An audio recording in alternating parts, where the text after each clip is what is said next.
My name is Leanne Hadley, and welcome to Pieta. Pieta is a spiritual movement of love and compassion towards ourselves, others, the earth, and all of God's creatures. It is a Christian movement, but we believe that God is in everything. And so whether you are Christian or not, we value you, we see you, and we want you to be part of Pieta. So you are welcome here, and you will be accepted here from any faith tradition. We call ourselves Pieta from this image of a statue. This is Mary loving her son, and we try to love one another with the same love and compassion that Mary had for her son, and love each other as if Christ was standing in front of us. So that's what Pieta is all about, and you're welcome. And we've been using this prayer called the Pieta prayer since we began. We say it at the beginning of each session and at the end of each session. And we have circles of people that meet, and we discuss what we're talking about. So if you want to join a circle, let us know. We'd love to have you. Anyway, I want to read that prayer, and then tonight I want to focus on the words. We're going through the prayer. We're doing a series of based on this prayer, the Pieta prayer, and we're about halfway done as of tonight. Not quite, but almost. And anyway, if you want to learn more about the prayer or reflect on the prayer with us, we have several sessions that come before this one, but you can just listen to this one and start here. So let's say our prayer together, and then we'll do our lesson. The Pieta, the prayer of being. Take a breath. Let me be in the world with nothing to prove, letting go of all expectations and judgment. May I give and receive compassion. May I care for others and receive their care. May I love deeply and receive love. May I be in the world with nothing to prove. May I be Pieta. Tonight we're going to look at the third line of the Pieta prayer. So it says, let me be in the world with nothing to prove, letting go of all expectations and judgment. May I give and receive compassion. The first time that the word compassion appears in the Bible, do you know where that is? Anybody? I didn't either. I looked it up, and it actually appears in the story of Moses. A baby who is born, and a king wants to kill him. The king is killing all the babies under the age of 3, I think, or maybe 2, and Moses' mother puts him in a little basket. She floats him down the Nile, and he's pulled out of the water by Pharaoh's daughter. So the daughter of the man who's trying to kill him pulls him out of the water, and in Exodus 2:6 it says, and when she had opened the basket, she saw the child, and behold, the baby wept. And she had compassion on him and said, this is one of the Hebrew children. And then she pulls him from the water, and she makes him her son. It's the first time that the word compassion is ever used in the Bible. And you notice this pattern. She looks at the baby. She sees the baby. She sees his anguish, and it causes her to have compassion. And that compassion leads to helping him. So there's a pattern. She sees him, she has compassion on him, and then she cares for him. Okay, I think that's really an important pattern that we're going to see in the life of Jesus, because he kind of does the same thing. And I'm going to read several passages where Jesus has compassion. So this is from Matthew 9:36. But when Jesus saw the multitudes, he was moved with compassion on them, because they fainted and were scattered abroad as sheep having no shepherd. Matthew 14:14. As Jesus went forth and saw a great multitude, he was moved with compassion towards them, and he healed their sick. In Matthew 15:32, then Jesus called his disciples to him and said, I have compassion on the multitude, because they continue with me now 3 days and have nothing to eat. I will not send them away fasting, lest they faint on the way. Matthew 20:34. So Jesus had compassion on them, and he touched their eyes, and immediately their eyes received sight, and they followed him. Mark 1:41. And Jesus, moved with compassion, put forth his hand, touched him, and said to him, I will heal you. You will be clean.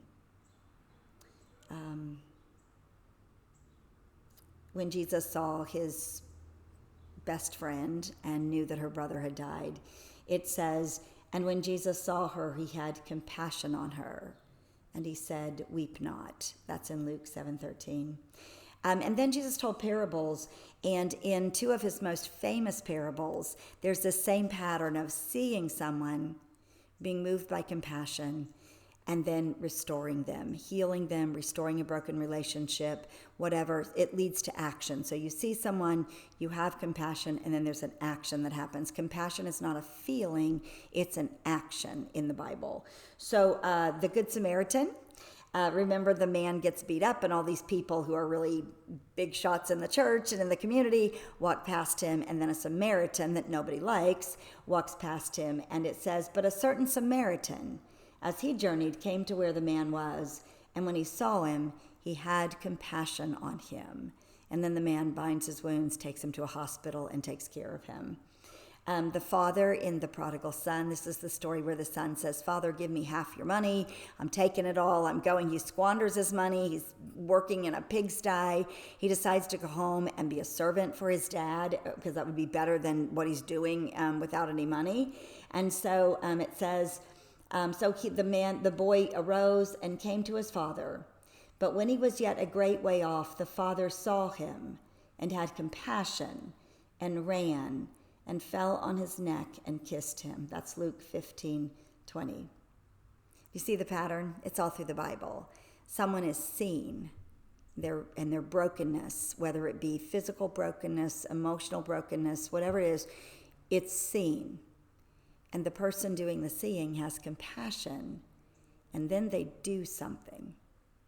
You know, we live in a really chatty time with Facebook and Instagram and all the things, and we all can rail against the machine and talk about things. And so what I love about this line in the Pieta prayer, and what it leads me to do, is to really think about, is compassion a feeling, or is compassion a bridge to action?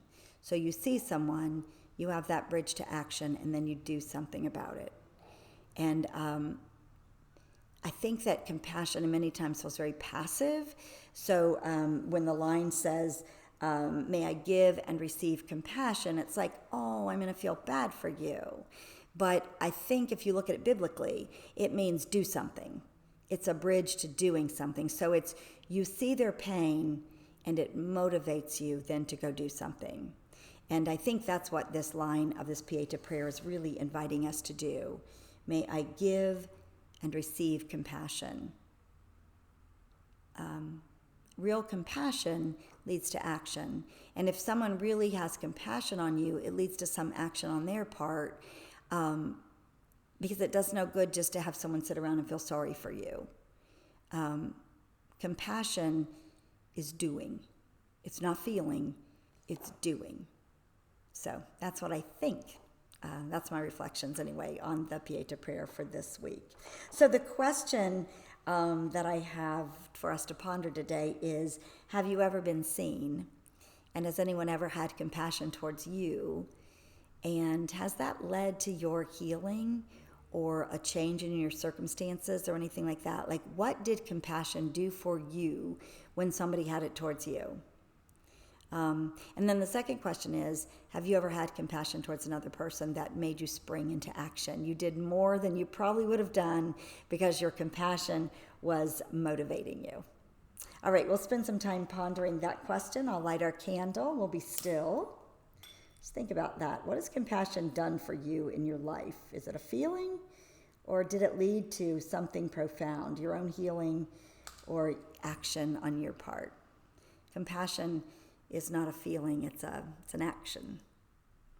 Let us be still.